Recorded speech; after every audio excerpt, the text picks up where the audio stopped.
प्रिय विद्यार्थियों, हिंदी साहित्य व्याख्यान माला में आप सभी का पुनः स्वागत है। हम साहित्य की इस व्याख्यान माला के अंतर्गत रीतिकाल के सर्वश्रेष्ठ कवि बिहारी के काव्य पर चर्चा कर रहे हैं। पूर्व में हमने बिहारी के काव्य में प्रेम निरूपण पर विस्तार से चर्चा की। आज हम बिहारी के काव्य में श्रृंगार के दोनों पक्ष, संयोग श्रृंगार और वियोग श्रृंगार के अंतर्गत सबसे पहले हम संयोग श्रृंगार पर विस्तार से चर्चा करेंगे। आज हमारे इस व्याख्यान का मूल विषय है बिहारी के काव्य में संयोग वर्णन। आप सभी जानते हैं कि मन की सर्वाधिक प्रवृत्तियों को समाविष्ट कर लेने के कारण श्रृंगार रस को रसों का रसराज कहा जाता है। श्रृंगार के दो भेद माने जाते हैं, संयोग श्रृंगार और वियोग श्रृंगार। संयोग श्रृंगार में नायक और नायिका साथ साथ रहकर एक दूसरे के सहयोग से आनंद की प्राप्ति करते हैं, और वियोग श्रृंगार में दोनों अलग अलग हो जाते हैं, अर्थात विरह की स्थिति होती है तथा विरह से पीड़ित रहते हैं। यही कारण है कि संयोग श्रृंगार में नायक और नायिका के मन की प्रवृत्तियां संकीर्ण हो जाती हैं, अर्थात वे अपने छोटे से प्रेम भरे जगत में ही निमग्न हो जाते हैं। इस समय ये प्रवृत्तियां बाह्योन्मुखी रहती हैं। वियोग श्रृंगार में उनके मन की संकीर्णताएं नष्ट हो जाती हैं, प्रवृत्तियां अंतर्मुखी बन जाती हैं। इसलिए वियोग श्रृंगार में मन की कोई सीमा नहीं रहती। वियोग श्रृंगार में ही कवि को मन की प्रवृत्तियों का विश्लेषण करने का सर्वाधिक अवकाश मिलता है। बिहारी के काव्य में जब हम श्रृंगार की इन दशाओं का वर्णन करते हैं तो सबसे पहले हम बिहारी के काव्य में संयोग श्रृंगार के वर्णन की हम विस्तार से चर्चा करें। संयोग श्रृंगार के वर्णन के अंतर्गत मुख्यतः निम्न इन बातों का वर्णन किया जाता है, जिसमें सबसे पहले आलंबन का रूप वर्णन, आलंबन की चेष्टाएं, आलंबन के क्रियाकलाप और उद्दीपन विभाव। बिहारी के संयोग वर्णन की समीक्षा इन्हीं के आधार पर हम करने जा रहे हैं। सबसे पहले हम लेते हैं आलंबन का रूप वर्णन। देखिए, संयोग श्रृंगार के दो आधार माने जाते हैं, आलंबन और आश्रय। जिससे प्रेम किया जाता है वह आलंबन होता है और जो प्रेम करता है वह आश्रय होता है। इस प्रकार नायक और नायिका परस्पर आलंबन तथा आश्रय होते हैं, अर्थात नायिका आलंबन होती है और नायक आश्रय होता है। यही कारण है हमने आलंबन का पृथक पृथक उल्लेख न करके केवल आलंबन का ही उल्लेख किया है। काव्य शास्त्रीय परंपरा के अनुसार बिहारी के भी मुख्यतः नायिका के ही रूप का वर्णन मिलता है। ये वर्णन नक्शिक के अंतर्गत आता है। इसमें नायिका के शारीरिक अंगों के अतिरिक्त उसके वेशभूषा आदि का भी वर्णन शामिल किया जाता है। बिहारी ने नायिका के सौंदर्य का नक्शिक पद्धति से ही वर्णन किया। हम यहाँ उनके द्वारा नायिका के नक्शिक वर्णन का जो चित्रण किया है उसके कुछ उदाहरण प्रस्तुत कर रहे हैं। जैसे नायिका मुख पर पड़ी हुई लटका एक बहुत ही सुंदर वर्णन है।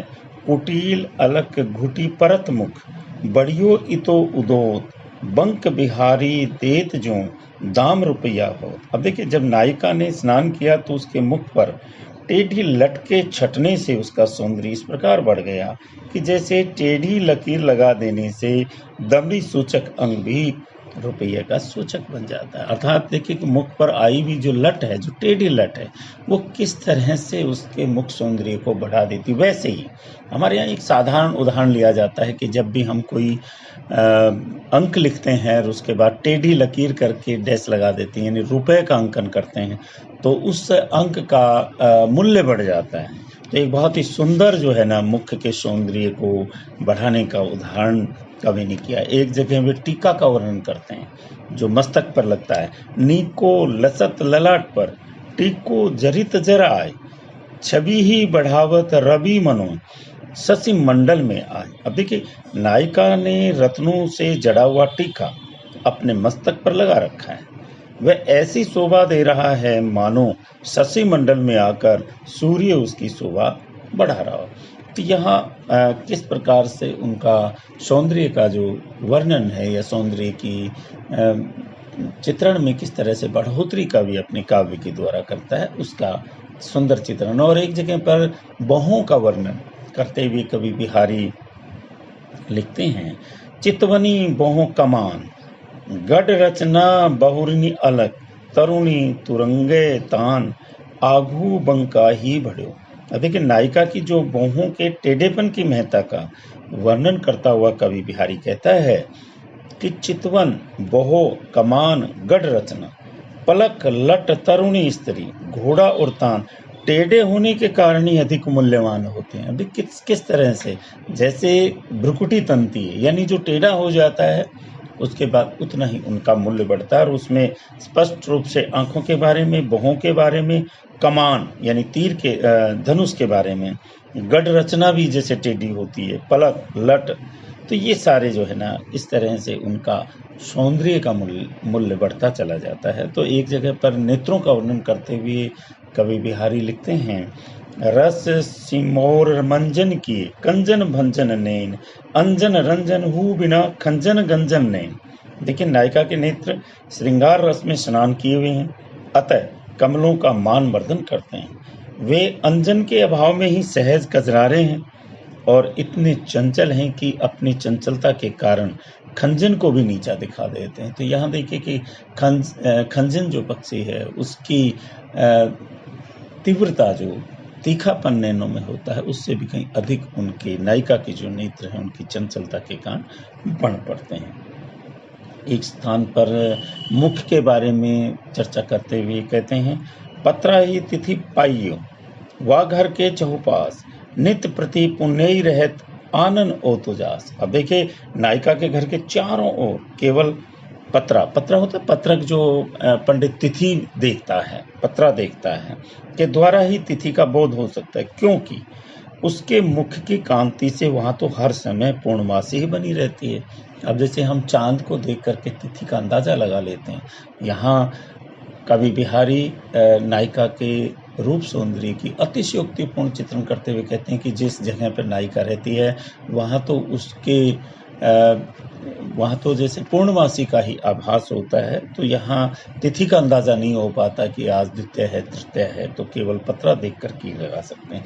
इस तरह से एक बहुत ही सुंदर वर्णन कवि ने आलम्बन के ऊपर किया है। और कहने का भाव यही है कि बिहारी ने आलम्बन के सौंदर्य का खूब डट करके सफलतापूर्वक चित्रण किया है, वर्णन किया है।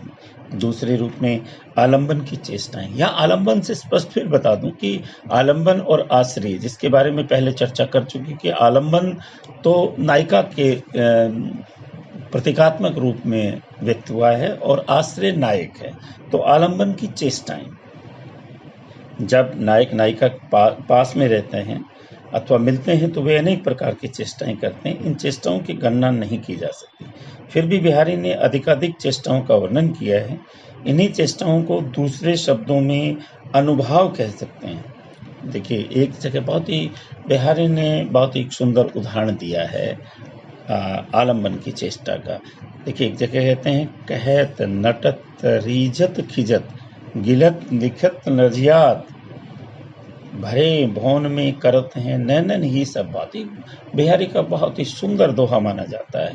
यहाँ पर अपनी चेष्टाओं से, आंखों के संकेतों से नायक और नायिका भरे हुए भवन में सफलतापूर्वक अपनी सारी बातें कह सुन लेते हैं। नायक किसी बात के लिए नायिका से कहता है, वह मना कर देती है। उसकी अस्वीकृति भी नायक को इतनी अच्छी लगती है कि वह उस पर भी रीझ जाता है। यह देखकर नायिका खिंच जाती है। फिर दोनों की आंखें मिलती हैं, नायक नायिका की बात को मान लेती है। इस स्वीकृति से नायक प्रसन्न हो जाता है और उसकी प्रसन्नता देखकर नायिका लज्जा से कर जाती है। तो ये एक बहुत ही, जो आलम्बन की जो चेष्टाएं हैं, तो उसका एक सुंदर उदाहरण माना जाता है। कहने का भाव यही है कि प्रेम के अंतर्गत आलम्बन की जितनी भी चेष्टाएं हो सकती हैं, उनमें अधिकांश का वर्णन कवि बिहारी ने अपनी सतसैया में किया है। आलम्बन की क्रियाकलाप। अब देखिए कि अगले उस रूप में कि प्रेम में नायक नायिका परस्पर एक दूसरे को छेड़ते हैं, भांति भांति की ऐसी क्रियाएं करते हैं जिनसे उनके प्रेम में प्रगाढ़ता आती है, गहनता आती है। बिहारी ने ऐसे पर्याप्त क्रियाकलापों का वर्णन किया। एक स्थान पर वो लिखते हैं, बतरस लालच लाल की मुरलीधरी लुकाए, सोहों भरे बहुन हंसे देन कहीं नट जा। अब देखिए कृष्ण से प्रेम भरी बातें करने के लोभ से, यहाँ देखिए राधा और कृष्ण जो नायक नायिका के रूप में कवि ने प्रस्तुत किए हैं उनके संबंध में है कि कृष्ण से प्रेम भरी बातें करने के लोभ से कोई नायिका या राधा उनकी मुरली को चुरा लेती है। जब कृष्ण उससे अपनी मुरली मांगते हैं तो वह सौगंध खाकर कह देती है कि उसके पास उसकी मुरली नहीं है। कृष्ण को जब उसकी बातों पर विश्वास सा आ जाता है तो वह आंखों ही आंखों में मुस्कुराने लगती है। इससे कृष्ण का संदेह पुनः जागृत हो जाता है। वे फिर अपनी मुरली मांगने लगते हैं पर वह पुनः नट जाती है। इस प्रकार से जो क्रियाकलाप चलते हैं, आलंबन के जो क्रियाकलाप चलते हैं उसका बहुत ही सुंदर वर्णन उन्होंने किया है। एक अगला जैसे उद्दीपन विभाव है। उद्दीपन में वियोग श्रृंगार की भांति संयोग श्रृंगार में भी उद्दीपन का भाव होता है। संयोग श्रृंगार में अधिकांशतः नायक अथवा नायिका की रूप स्मृति और उसकी चेष्टाओं का क्रियाओं को स्मृति संयोग श्रृंगार में उद्दीपन भाव के अंतर्गत माना जाता है। यदि कि एक जगह पर इसी रूप में कहते हैं कि डारी सारी नील की ओट अचुक चुके ने मोपन मृग करवट कहे अहेरी ने। नायक नायिका से कहता है कि हे प्यारी, तेरी अहेरी ने नीली साड़ी रूपी डाली की अचूक ओट मेरे मन रूपी मृग को पकड़ लेते हैं, चुकते नहीं हैं। अब यहाँ अनेक तरह की चेष्टाओं की बात करते हैं। उद्दीपन होता है, नीको लस्तु लीलार पर टीको जरुत जराए, छवि ही बढ़ाऊ रवि मनो शशि मंडल में आए। यहाँ कवि बिहारी जी कहते हैं कि नायिका के ललाट की शोभा की स्मृति करता हुआ नायक कहता है कि उसके ललाट पर जो जड़ाऊ काम में पड़ा हुआ टीका इस प्रकार सुशोभित था मानो शशि मंडल में आकर सूर्य उनकी शोभा बढ़ाने लग रहे हैं। इस तरह से हम बिहारी के काव्य का जब हम श्रृंगार रस की दृष्टि से वर्णन करते हैं और उसमें संयोग श्रृंगार की बात करते हैं तो ये निष्कर्ष सहज ही निकल आता है कि बिहारी का संयोग वर्णन काव्य शास्त्रीय परंपराओं का पूर्ण रूप से पालन करता हुआ भी अत्यंत मनोवैज्ञानिक एवं स्वाभाविक बन पड़ा है। संयोग में नायक और नायिका की जितनी प्रकार की क्रियाएं, शारीरिक और मानसिक दोनों ही प्रकार की क्रियाएं हो सकती हैं, उनमें से अधिकांश बिहारी सतसई ने अपनी सतसैया के अंतर्गत वर्णन किया है, उनका चित्रण किया है। ये सभी जो अधिकांश क्रियाएं हैं या अधिकांश क्रियाएं हैं संयोग की, वो सतसैया के दोहे में हमें उपलब्ध होती हैं। और इस प्रकार से हम कह सकते हैं कि कवि बिहारी श्रृंगार रस के अंतर्गत संयोग श्रृंगार की सभी चेष्टाओं में सफल हुए, एक सुंदर चित्रांकन अपने काव्य में किया है। आज इतना ही, धन्यवाद। आगे हम श्रृंगार रस के अंतर्गत वियोग श्रृंगार की चर्चा विस्तार से करेंगे। धन्यवाद।